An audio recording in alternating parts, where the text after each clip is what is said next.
Anyway, look, thanks a lot for coming. Just so that you might not know who I am, I'll give you a bit of an intro.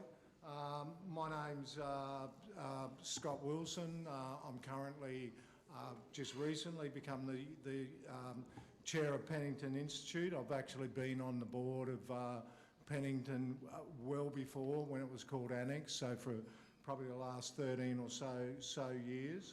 I am an Aboriginal person from the Northern Territory.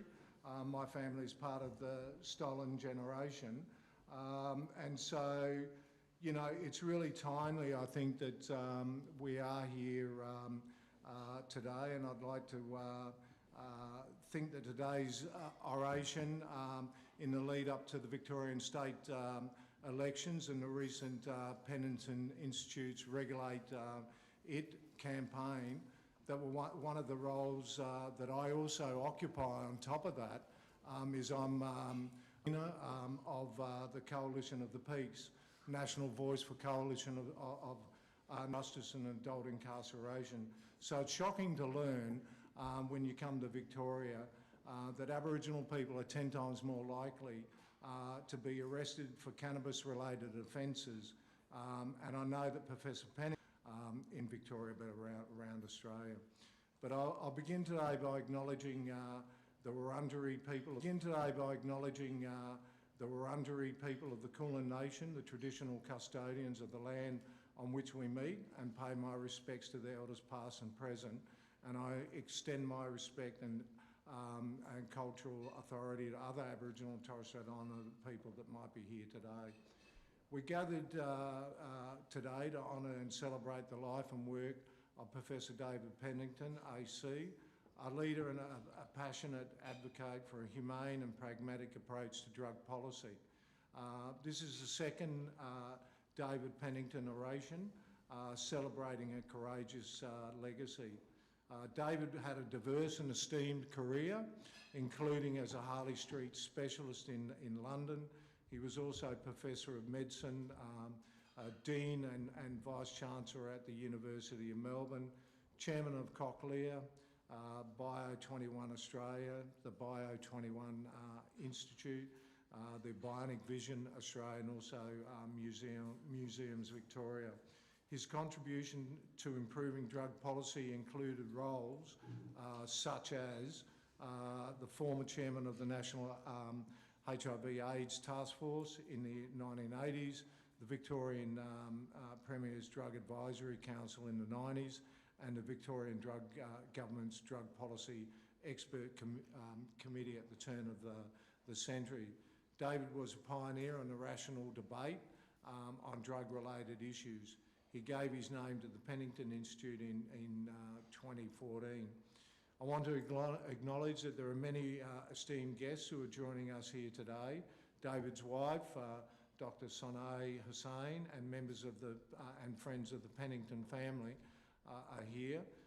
We're also pleased to have here today to honour David's continuing legacy. Members of Parliament who have taken out time for their busy schedules to be here with us as well. We'd also like to acknowledge the Minister for Mental Health, the Honourable Ingrid Stitt, the Leader of the Greens, Ms Sandel, the Shadow Health Minister, Ms Georgina Crozier, members of the Legalised Cannabis Party, Rachel Payne and David Eddington.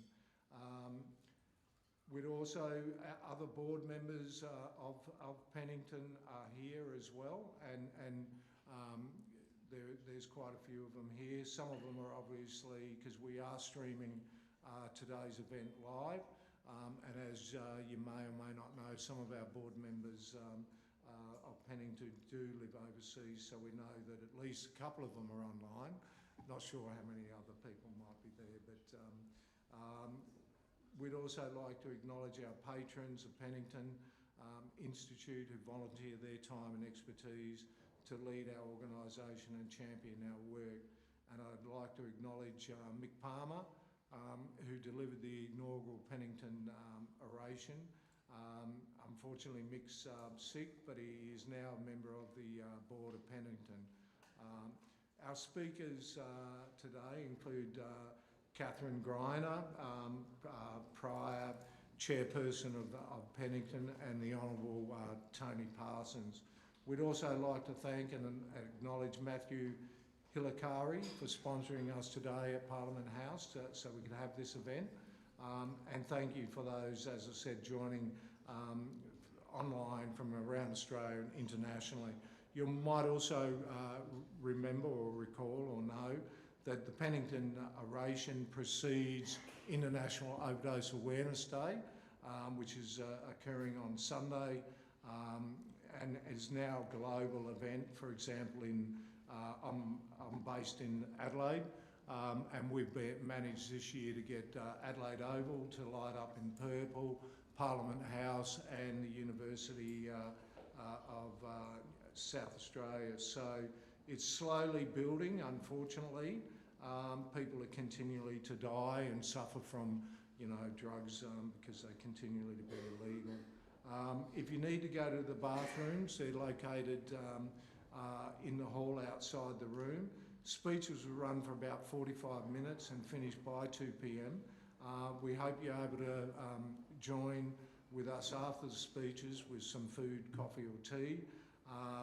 And if you need anything to learn more about the work of Penington Institute, talk to either myself or some of the Penington staff that are here.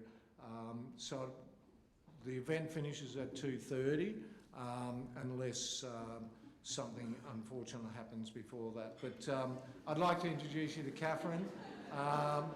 Catherine to come up, who's going to give an occasional introduction. We're delighted to welcome Catherine. I've known her for quite a number of years now.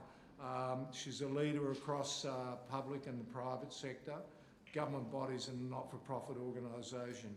She was elected as a councillor of the City of Sydney and has chaired and been on boards of organisations as diverse as investment funds, school councils, ministerial councils and philanthropic trusts.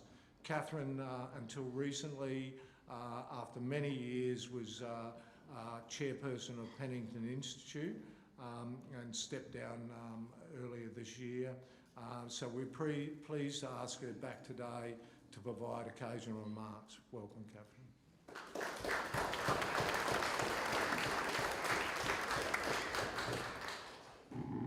Thank you, Scott, very much. And a warm good afternoon to you all. I can tell you I come from Sydney and it's 20 degrees there today and the sun is shining. But first of all, can I just say thank you all. I'm playing with new glasses because I no longer have to wear glasses. And as I said to one of my friends, nobody will recognise me in the street without my red glasses. So I've got red reading glasses now. But John suggested that what I might do is make what I call casual observations about my time at Penington and some of the changes that we've seen. So as I look back over those 11 or 12 years where I was on the board, we have moved the dial, not as fast as we might have wanted, but we think that we're in that process of continually moving the dial. Because as you know, the Penington Institute is really the only national independent drug policy powerhouse in Australia. And I'm amazed at what this agile organisation can achieve. Ably led now by our wonderful chair, Adjunct Professor Scott Wilson. Scott's the CEO of the Aboriginal Drug and Alcohol Council of South Australia. And you see how much power he can pull within being able to move the government to put purple lights on the arena and on the buildings, and thank you for that lead. I've tucked that one away in the knapsack for New South Wales. And you know, the board is made up of people who are really committed to the issue of drug harm minimisation and shifting the dial in the community in terms of attitudes and policies. And today we've got Chris Cotter with us, of course, and we've got other directors online, steeped in health, community policy development, research and strategy, and lived experience as members of Parliament, two from Canada, and they will be picking up this live stream. One lives in Ontario and the other one now lives in Finland, where I think it's 3 o'clock in the morning. So I'm hoping they're not watching live. And of course, we've got people who have a great understanding of public policy. We provide a significant public education and advocacy role, reinforcing the importance of evidence-based reform, which I think is the core of everything that David stood for. And I've often thought at this stage, Sonne, that David would be very proud that we've come to where we are today. David was a zealot, and I mean that in the best words, the best frame of that word. He was a zealot in convincing governments, both Liberal and Labor, both state and federal, to be bold in public health.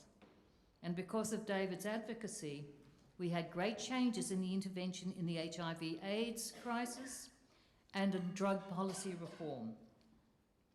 It was the Hawke Labor government that first introduced needle exchanges in the 1980s. It was a coalition government many years later that opened community access to the anti-overdose drug naloxone. I always get the A's and the O's wrong, naloxone. Both of these policies now enjoy bipartisan support, and that's the thread and the change that we want to see continue.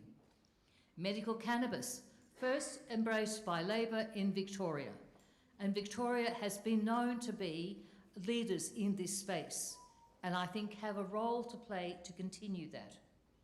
But that was then immediately picked up and extended nationally under Prime Minister Malcolm Turnbull's administration. Fiercely independent, Penington Institute has been the trailblazer in education, advocacy and constructive drug policy reform. As you know, through the Community Overdose Prevention Program, Penington has empowered tens of thousands of frontline workers with training, webinars and consultations. John Ryan, whom you know, our most irrepressible CEO, has made more presentations, contributions to governments, addresses to parliamentary reforms and inquiries, and offered great advice in community policy arenas on harm minimisation and drug education than anyone I know. And I've seen a lot in that space. Penington has convened the International Overdose Awareness Day. As Scott said a moment ago, it's actually on Sunday, August the 31st. It's now observed in over 42 countries, and there are over 1,000 events annually to acknowledge the tragedy of overdose. There is a huge need to shine the light on overdose and the lives lost via overdose. But say that quietly. Like cancer was many years ago, nobody wants to talk about overdose and losing a family member in this way. There will be more than one person in this room who has lost someone to overdose.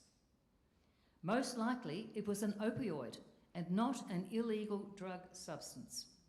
So we need to shine that light clearly and develop very good public policies in harmony with pharma companies, with the communities, and to find ways to prevent these deaths. The other area of Penington's work that I've watched grow and change and is so topical and vital in policy, in public policy reform, is cannabis reform. The Institute publishes the Cannabis in Australia report every year, identifying trends, attitudes and policy. And by the way, for those of us who might be over the age of 65, there's only one or two of us in the room, just note that the Gen Z and the millennials are becoming quite the political force in this country, and their attitudes to cannabis reform may be quite different to some of ours. It is timely to put this issue on the table and to hold this discussion when we see in many parts of the world where it's been legalised, if not decriminalised.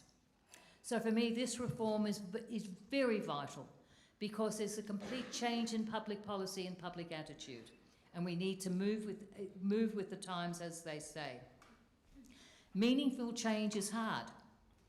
I don't think any of us were around for the suffragettes, but let me tell you, there was great community disruption when the suffragettes were looking for universal voting rights.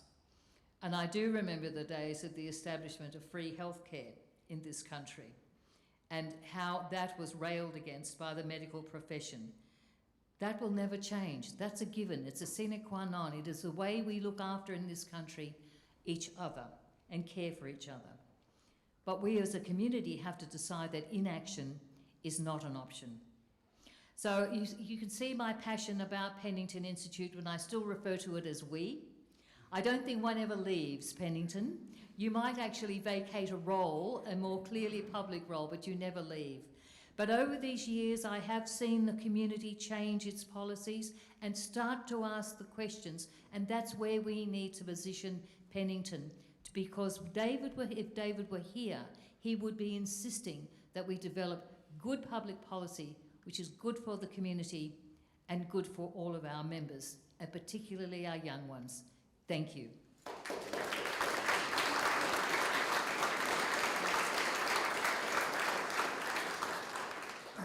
Thanks for that, Catherine. That was great. We'd like to introduce you to our next speaker. We're honoured to have the Honourable Tony Parsons joining us today to share his reflections on 4 decades of work at the intersection of law and community. Tony was in private practice as a solicitor before becoming the Managing Director of Victorian Legal Aid from 2000 to 2008. After this time, he served as a magistrate for 15 years, 9 of these as Principal Magistrate of the Dandenong, then Melbourne Drug Courts. Before retiring from the bench, he served as the Victorian Supervising Drug Court Magistrate. Welcome, Tony, and thanks for accepting our invitation to deliver the David Penington Oration 2025.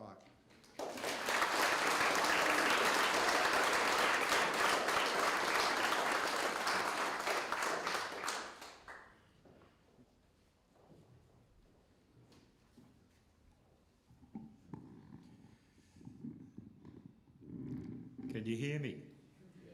Good. Thank you very much, Professor Wilson, and also Catherine Greiner. I would like to join you, Professor, and also acknowledge that we are on the traditional lands of the Wurundjeri Woi-wurrung people, and I pay my respects to their elders past, present and emerging. I'd also like to thank you, Professor, as Chair of Penington's Board, for inviting me to deliver this year's Penington Oration. It is a very great honour indeed. Thank you. And also to Catherine Greiner AO for your insightful and excellent coverage of the history of Penington and the great work that it does. To the many members of the Penington family that are present today, may I say to you that your Professor David was a giant amongst giants, and that this community owes him a very great and eternal debt of gratitude for the work that he's done. Also, may I welcome and thank the honourable members of Parliament who attended today's oration, and to family and friends, thank you all for being here today. This is great. Standing in this wonderful House of Parliament to speak about one of my favourite topics, cannabis policy, to such an esteemed audience. I'm really excited. So let's make a start. I want to take you on a journey through the years to highlight some of the milestones of the reform movement. But before I do, I just want to shed some light on a simple concept you'll hear several times today called harm minimisation.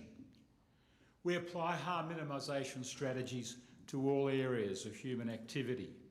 Seatbelts, speed limits and traffic lights are all part of a broad harm minimisation strategy that prevents harm on our roads. In the context of alcohol consumption, harm minimisation strategies include age limits on hotels and restaurants that sell and serve liquor. It includes limits on the level of blood alcohol that people can have before they get behind the wheel of a car. In the context of drug use, there are many harm minimisation strategies, and in the context of illicit drug use, they include making sure that there's an availability of sterile injecting equipment so that we can avoid the communicatable diseases that arise from people who share syringes. It also includes providing safe injecting rooms and other strategies that we'll talk about shortly. But let's start this journey. It's a journey across my adult lifetime, starting with me as a student at Monash University in the 1970s and covering my time as a lawyer, as the head of Victoria Legal Aid and as the serving magistrate of the Supervising Magistrate of Victoria's Drug Court. It's a story that I hope provides a suitable tribute to the legacy of David Penington. David championed rational and compassionate drug policies.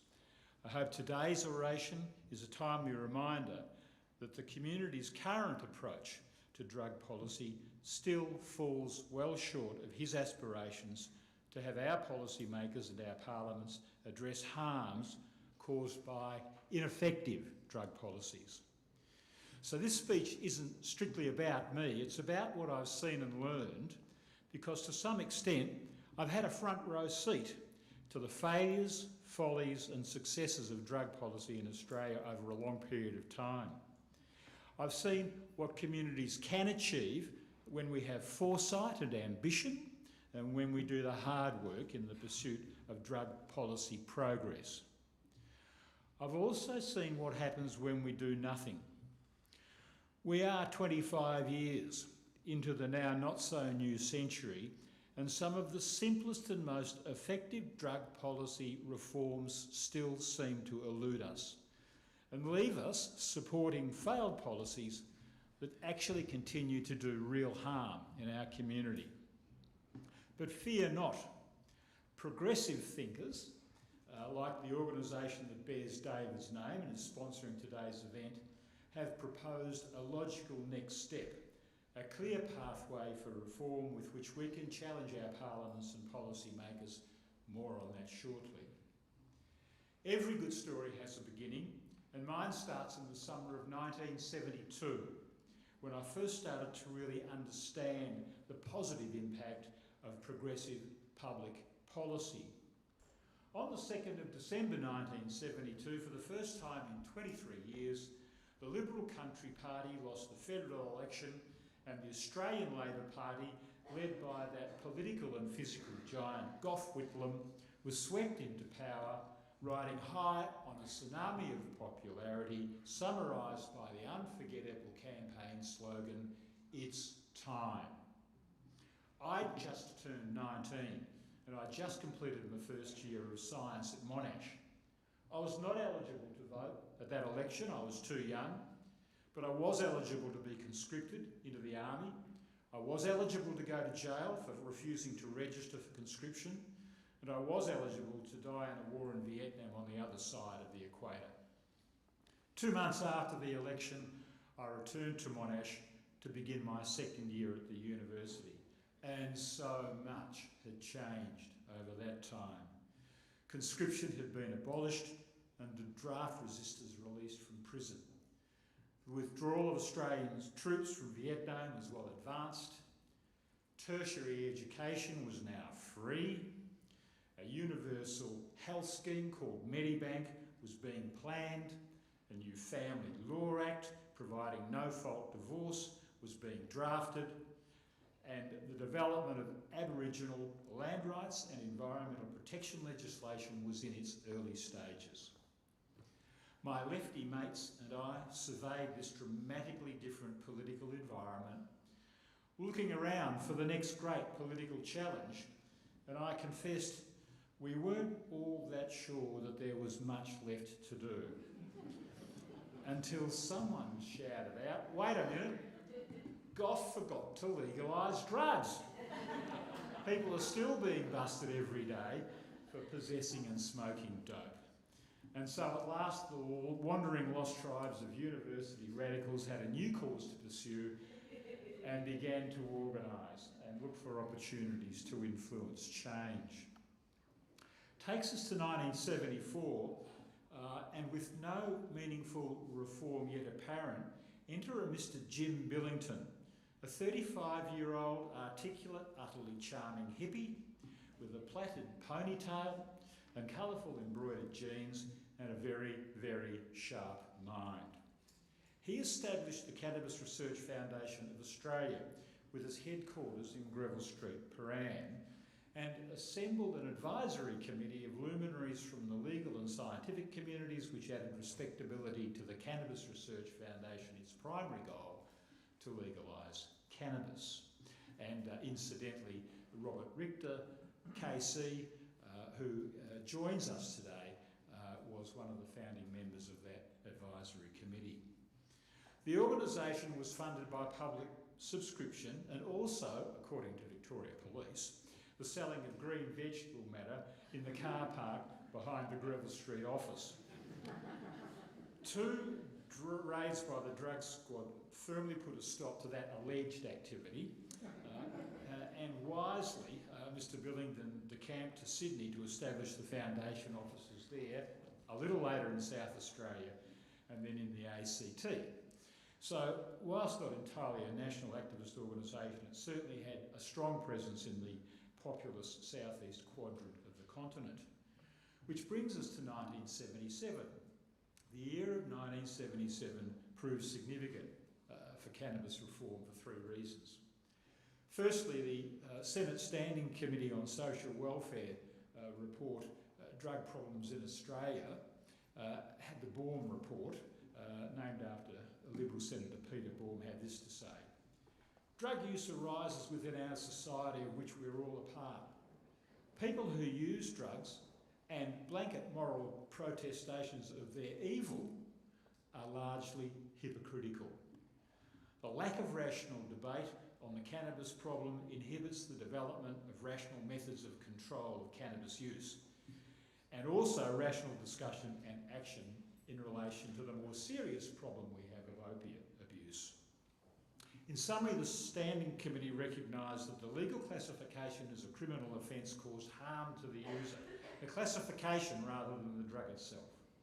Their report recommended that possession of marijuana for personal use should no longer be treated as a crime, should only attract a fine of a fixed amount with an appearance at court being optional, and could not be used in any form of application for employment.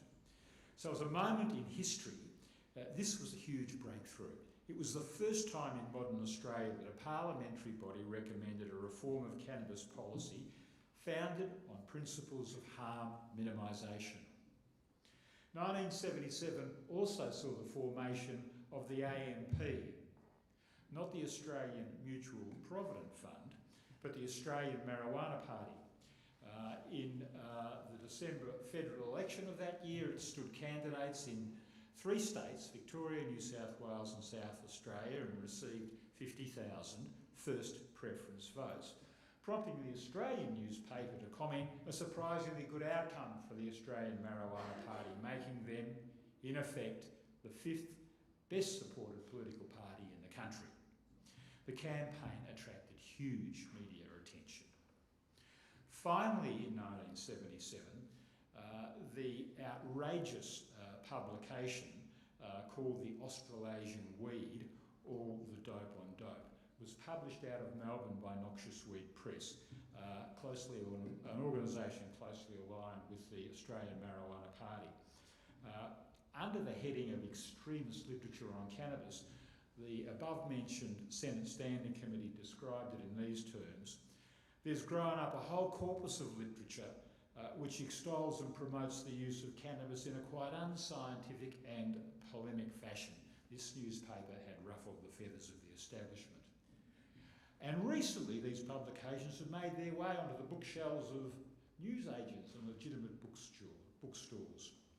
We are distressed that such material is made available through legitimate and otherwise responsible retail outlets.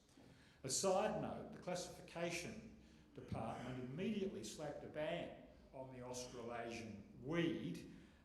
That received mainstream publicity and the print run sold out overnight. The next publication was retitled because the Australasian weed was banned. Out came the Australasian seed. It was banned. Publicity ensued. That print run sold out overnight. And on it went until the Australasian plead, which wasn't banned. Silence from the classification board. Sales plummeted. And subsequent editions went for 3 or 4 rounds, and then Noxious Weed Press closed its doors. So it was an interesting experiment. Clearly the light bulb went on in the publications classification board. Brings us to 1978, and the New South Wales Parliament's Progress Report of its Standing Committee on Drugs and Drug Use forthrightly stated, it is abundantly evident, this is 1978, right? It is abundantly evident that there are a great number of sane, balanced and rational people, many exercising unquestionable adult responsibility, who are using cannabis without obvious impairment either to themselves or to society. These people are found in all walks of life, and it would be folly to ignore the growing social stress which must be arising from the fact that a great many young adults, by indulging in a drug which they see as less damaging than alcohol, run the risk not only of involvement with the criminal law, but also having the prospect of ruined careers if they attract a criminal record.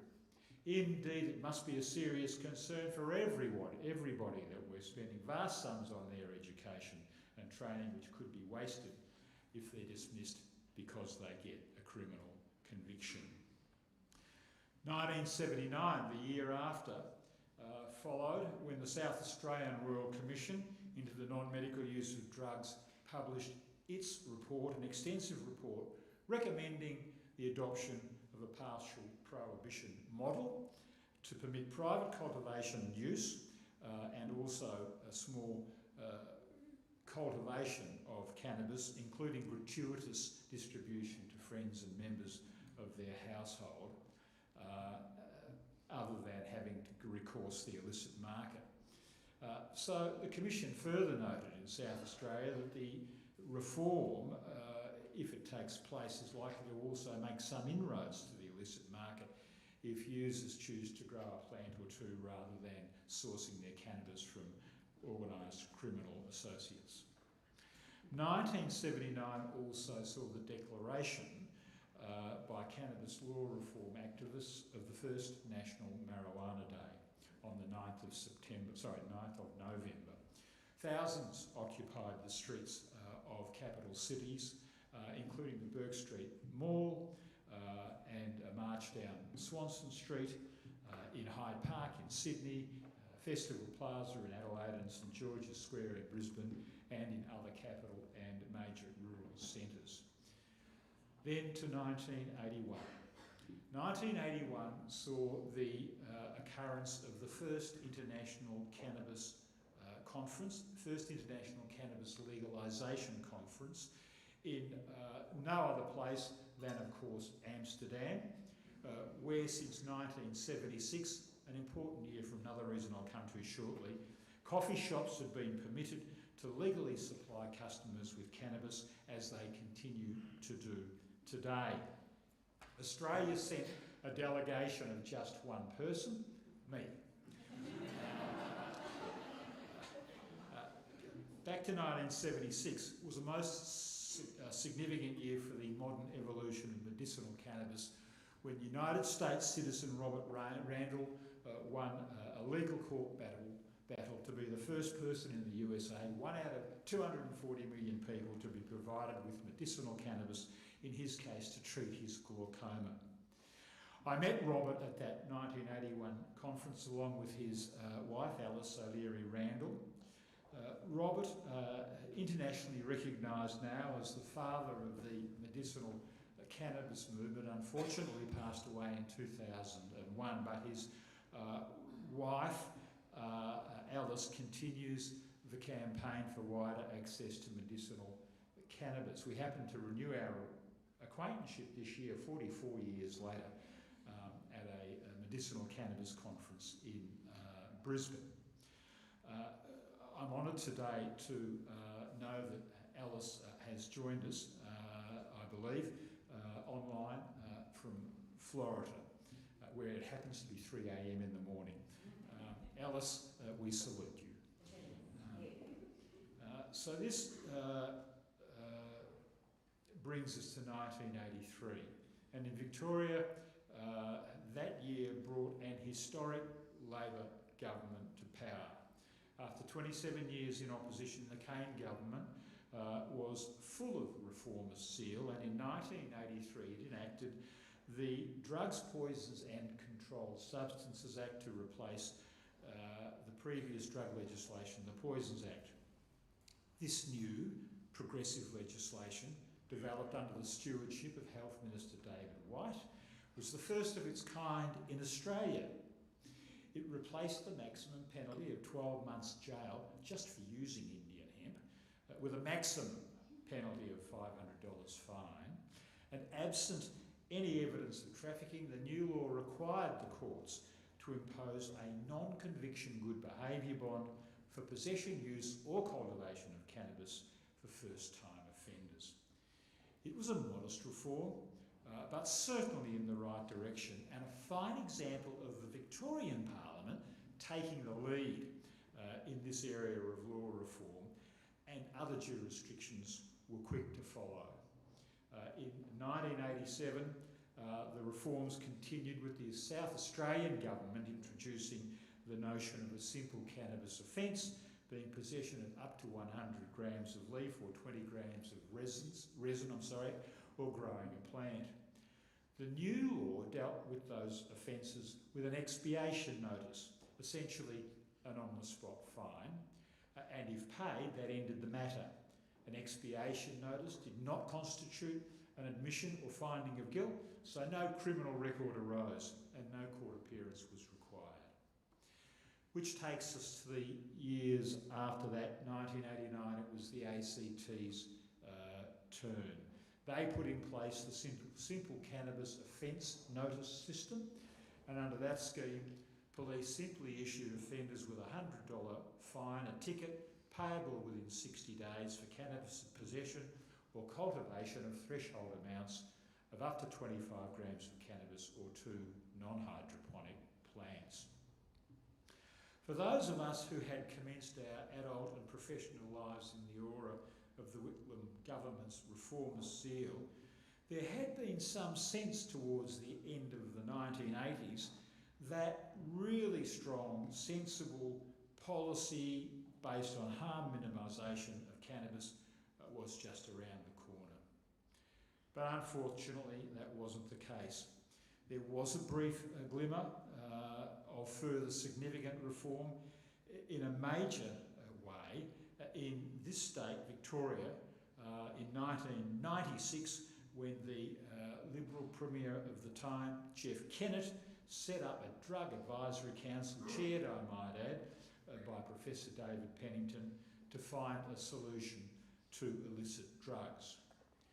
Based on Australian and international experience and advice that prohibition and policing were both ineffective and promoted criminal involvement and delivered substantial harm that would harm and harm again, the council recommended that marijuana should be decriminalised and a heroin injection trial initiated. While the recommendations won the support of the Premier, Mr Kennett, elements of the coalition party room unfortunately closed ranks and halted any prospect of reform arising out of that inquiry. Furthermore, any hope of that era of reform might have, era of reform might have continued, ended with a thud. In 1997, when the Howard government launched the national illicit drug strategy called Tough on Drugs. The strategy committed more resources to drug law enforcement and was underpinned by Prime Ministerial zeal, declaring this government is all for zero tolerance.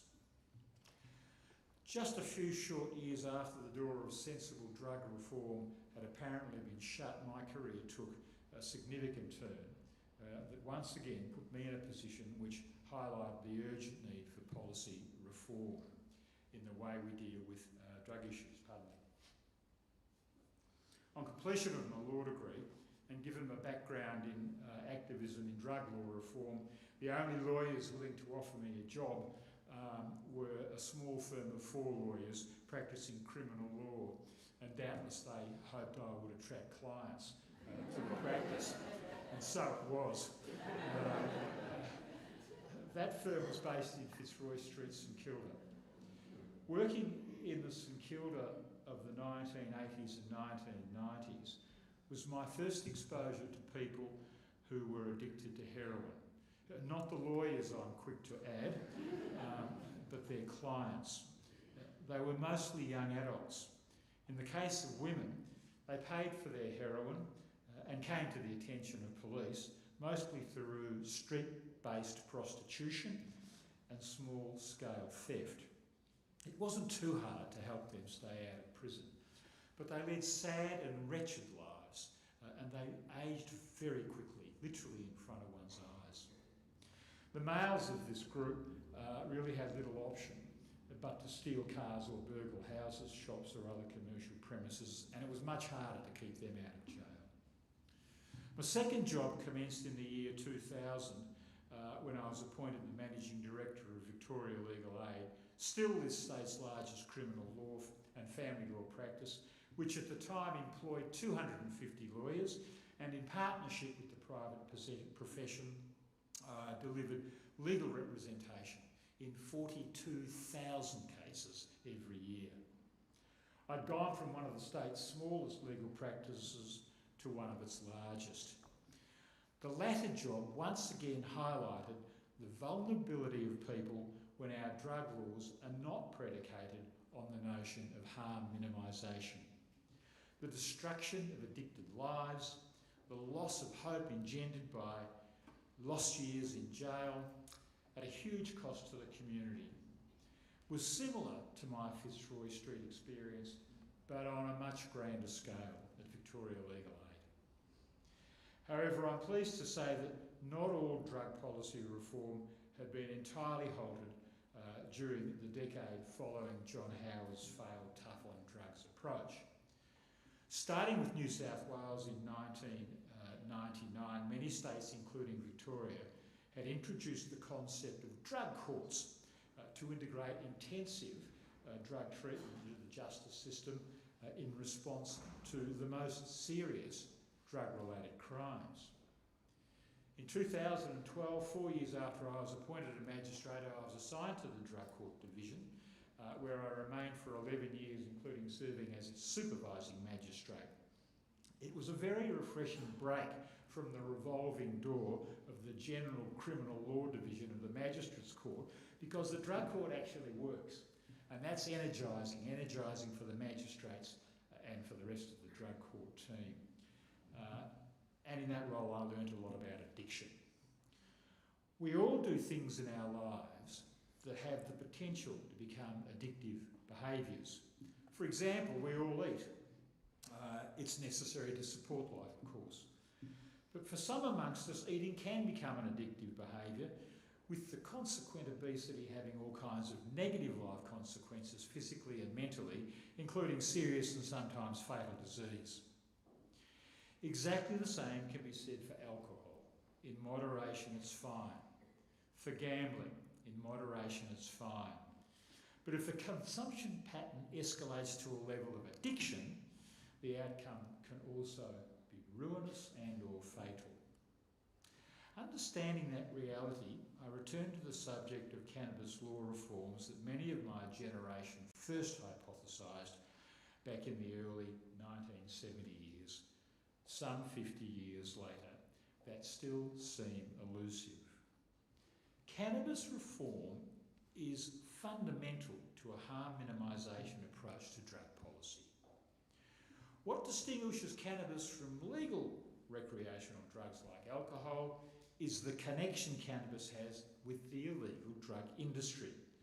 Not because of any innate property of the cannabis itself, but because the laws which criminalise cannabis compel cannabis users into a market where they are exposed to vastly riskier substances like opiates, synthetic opiates and amphetamines.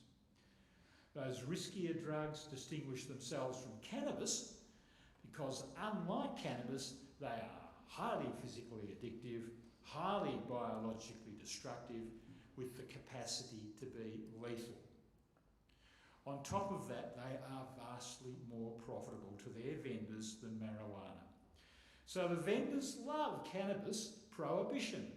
It guarantees them a captive market of cannabis consumers, some of whom will be enticed across to the other vastly more profitable drugs, vastly more destructive drugs. Our current drug policies force cannabis consumers into a black market, and our current cannabis laws only serve to preserve and protect that black market dynamic. So if this is to change, Australia desperately needs another jolt of political leadership to advance the next wave of sensible drug policy reform.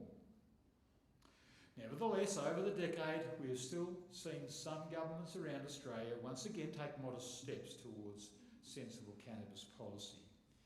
In the mid-2010s, 2016 to be precise, both the Andrews State Government and the Turnbull Commonwealth Government embraced a national scheme of medicinal cannabis to make it available via prescription, and that's been a wonderful national breakthrough.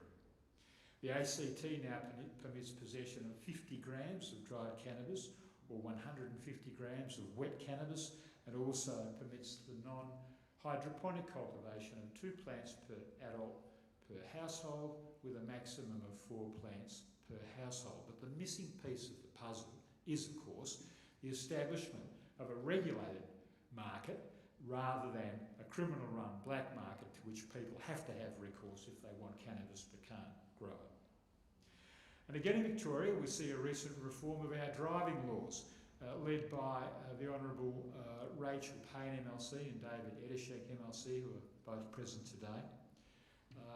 That reform gives the Magistrates Court a discretion not to cancel the driver's licence of medicinal cannabis patients who test positive to cannabis at roadside tests where there's no evidence of actual driving impairment. Seems common sense, it applies to every other drug, but previously licence cancellation for those with a medicinal marijuana script was mandatory. So that's a great reform. And in the lead up to that reform, I had the honour of undertaking at the request of the government a wide consultation with police, courts, health and road safety peak bodies to test the stakeholder appetite for this change. It was strongly supported by most stakeholders and actually passed through Parliament with bipartisan support. That reform, I might also add, is another first in Australia and is yet another example of the Victorian Parliament demonstrating its willingness to lead the rest of the nation in the development and implementation of sensible drug policy. While these are all important steps, they're still small steps and far well short of where our ambition should be. So returning to where this oration started, right now, here in Victoria, to borrow the Whitlam campaign slogan, it's time. It's time for an approach that will make our society safer and fairer. It's time for a tightly regulated cannabis market like the one envisaged by the Penington Institute in their recently published Penington Cannabis Control Plan. The plan's a comprehensive blueprint for how we can responsibly and effectively regulate cannabis. At its heart, it's all about taking control of an uncontrolled market currently run by criminals and replacing it with a regulated system that prioritises health, safety and community well-being. Under the Penington model, adults would be allowed to buy and consume cannabis, but only under strict conditions. And whilst the plan has 20 controls, some of the key ones are adult access only. Cannabis would only be available to people aged 18 and over. Plain packaging, No flashy branding, no marketing, just clear factual information. Potency limits, caps on THC concentration to reduce risk levels. No public consumption. Cannabis would be restricted to private places and regulated points of sale. And to finish, a complete ban on advertising. That's right, no promotion, no sponsorship, no glamorisation. This is the sensible middle ground. That word, it's been a tediously slow process. And frankly, once we acknowledge that the current prohibition approach is ineffective and doing great damage, and that other approaches are available, inaction equates to acceptance of avoidable and ongoing harm. And yet this is where we find ourselves, waiting for one of our parliaments to step forward, show leadership, and declare inaction is no longer an option. And let's be clear, every day we wait is another day we needlessly stigmatise and criminalise users. Another day we waste money on failed law reform initiatives. Another day we allow the crime gangs to rake in the profits from cannabis sales. A tightly regulated cannabis market is, however, a carefully considered reform backed by evidence and designed to reduce harm. It's an approach that would make our society safer and fairer. And what's more, it's popular. A recent poll undertaken by your Gov poll indicated that the reform attracts 57% popularity, and it includes net positive support across all ages and voting cohorts. So I ask rhetorically, as I come to the conclusion of this oration, how often does a social reform come along that meets the holy trinity of good policy reform? It's the right thing to do, it's backed by evidence, and it enjoys broad community support. Victoria has the opportunity to lead again. Indeed, it has a history of leading the nation on drug policy. We can be the first state in Australia to embrace common sense cannabis reform. We can take control of a broken system and replace it with one that works for everybody. In my view, cannabis reform isn't just inevitable. For cannabis reform, it's time. Thank you.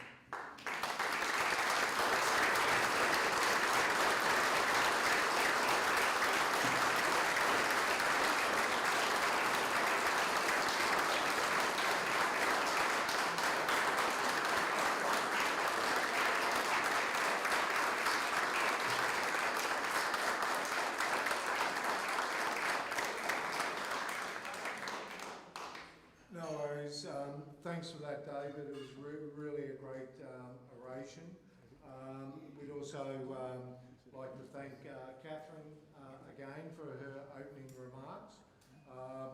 We'd like to thank everyone who's taken the time to join us today in the room and virtually, and also a huge thanks to the Penington Institute staff for putting on this event in the week leading up to International Overdose Awareness Day this Sunday. Again, we'd like to thank Dr. Sonay Hussain and David's children for attending. This is the end of the formal part of our event today, and so if you'd like to stay and join us for refreshments, you're quite welcome. Opportunity for further conversation, but if you want to speak to anyone, myself or other members of the board or the staff, we can have that conversation over